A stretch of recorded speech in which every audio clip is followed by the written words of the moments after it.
नमस्कार। आज हम लोग प्याज के बारे में विशेष चर्चा करेंगे। तो अगर आप प्याज के किसान हैं, व्यापारी हैं या इसकी खेती और व्यापार करने का सोच रहे हैं तो ये जानकारी आने वाले समय में आप लोगों के लिए काफी महत्वपूर्ण होने वाली है। हम लोग इसकी उत्पत्ति का क्षेत्र, इसके गुण क्या है, भोजन में क्या स्थान है, इसकी तेजी मंदी कैसे होती है, किसानों द्वारा किया गया परिश्रम, सरकार द्वारा प्रोत्साहन देश को फायदा, देश में रोजगार कैसे देती है, भारत की राजनीति में प्याज का स्थान इत्यादि बातों पर बारी बारी से ध्यान देंगे। तो चलिए शुरू करते हैं।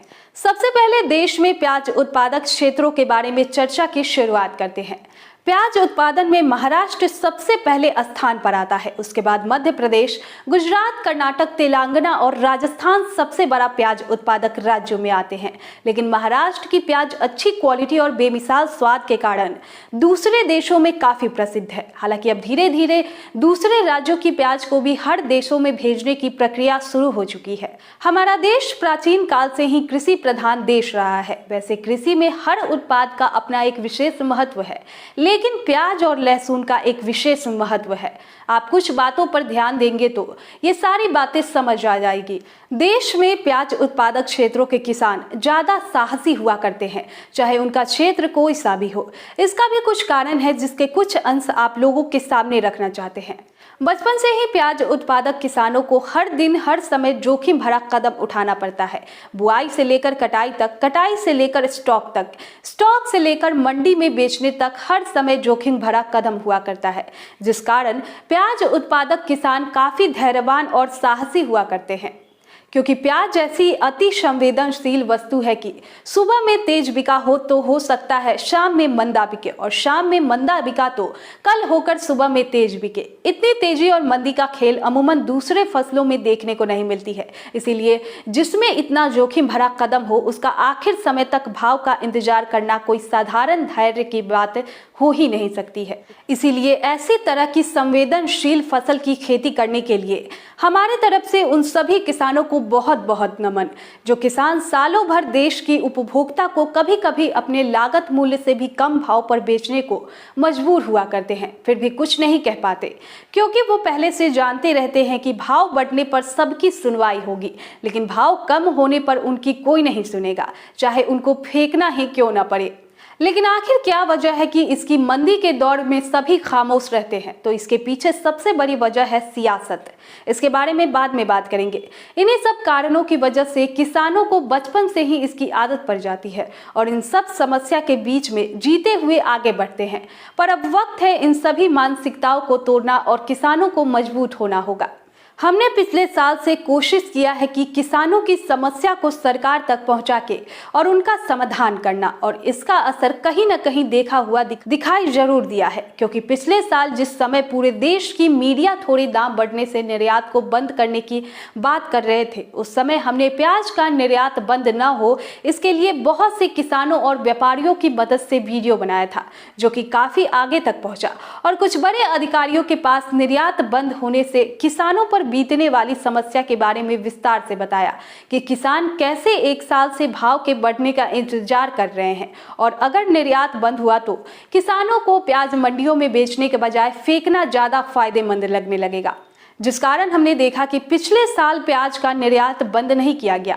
हालांकि फिर भी बाजार में मंदी दिखी थी, पर उसके अपने कुछ और कारण थे। पर यही अगर निर्यात बंद हो जाता तो आप अनुमान लगा सकते हैं कि भाव में कितनी ज्यादा नरमी और देखने को मिलता।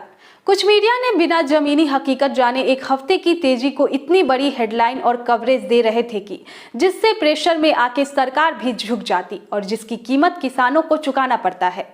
ये साल भी हम चाहेंगे कि सीजन आने पर जब किसान को दाम नहीं मिलते हैं, उस समय एक्सपोर्ट को बढ़ावा देने के लिए सरकार से प्याज निर्यात पर अधिक से अधिक प्रोत्साहन मिले, और साथ ही सपोर्ट भी।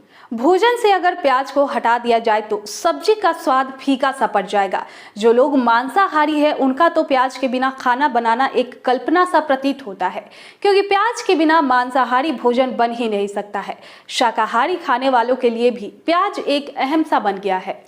और साल दर साल इसकी खपत रसोई में बढ़ती जा रही है। प्याज की मंडियों का रोजगार में भी काफी ज्यादा अहम स्थान है। भारत की सबसे बड़ी मंडी या यूं कहे एशिया का महादेश की सबसे बड़ी मंडी लासलगांव जो कि नासिक में स्थित है, वहां पर बस उस प्याज की मंडी को लेकर हजारों लोगों को रोजगार मिलता है। इसी तरह जितनी भी मंडियां पूरे देश में स्थित है, चाहे वो पीपलगांव हो, इंदौर मंडी हो या कोई अन्य, विदेशी मुद्रा अर्जित करने में भी प्याज का अपने आप में एक अहम स्थान है, क्योंकि विश्व बाजार में भारत के प्याज का निर्यात काफी ज्यादा होता आया है। हालांकि पिछले 2 सालों से निर्यात में काफी कमी देखी गई है, जिसके लिए ये साल हम लोग प्रयासरत रहेंगे कि फिर से वो प्याज निर्यात करने में जो हमारी स्थान रही है उसको प्राप्त कर सके।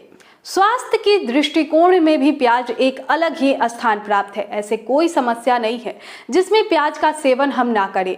एक और इसकी खास बात यह है कि ये गर्मी के मौसम में ठंड प्रदान करती है और ठंड के मौसम में गर्मी, पर इस बारे में जानकारी काफी कम लोगों को है, जिस कारण ठंड के मौसम में वो लोग प्याज की खपत कम कर देते हैं।